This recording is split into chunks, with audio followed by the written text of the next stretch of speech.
നമസ്കാരം. പ്രവാസി മലയാളി പ്ലസിലേക്ക് സ്വാഗതം.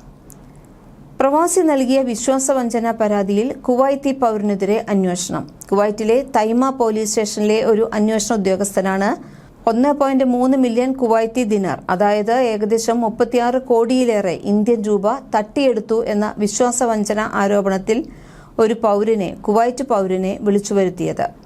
തനിക്ക് ലഭിക്കേണ്ട തുകയേക്കാൾ കുറവാണ് തനിക്ക് ലഭിച്ചത് എന്നാണ് പ്രവാസി പറഞ്ഞത്.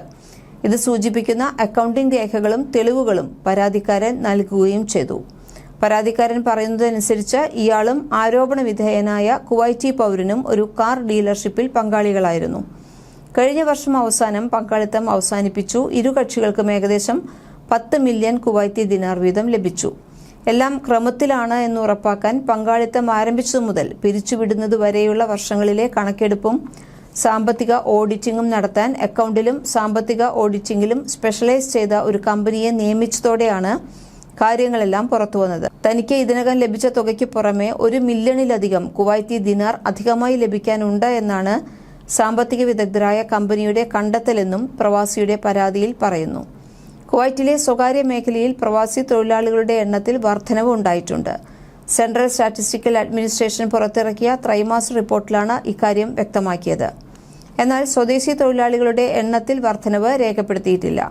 പ്രാദേശിക മാധ്യമമായ അൽ ജരീദ റിപ്പോർട്ട് ചെയ്തതുപ്രകാരം തൊഴിൽ വിപണിയുടെ 20.6% കുവൈറ്റികളും 79.4% പ്രവാസികളുമാണ്.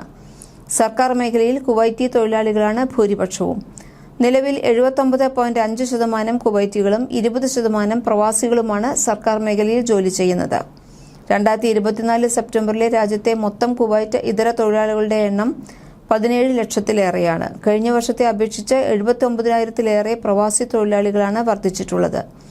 രാജ്യത്തെ പ്രാദേശിക തൊഴിൽ വിപണിയിലെ ഏറ്റവും വലിയ തൊഴിലാളി സമൂഹം ഇന്ത്യക്കാർ തന്നെയാണ്.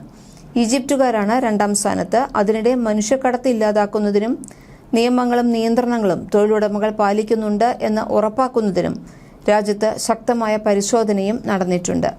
ഇതിന്റെയെല്ലാം അടിസ്ഥാനത്തിലാണ് പരാതിക്കാരനായ പ്രവാസിക്ക് 36 കോടി ഇന്ത്യൻ രൂപയോളം നഷ്ടപരിഹാരമായി ലഭിച്ചത്. പ്രവാസി മലയാളി പ്ലസ്.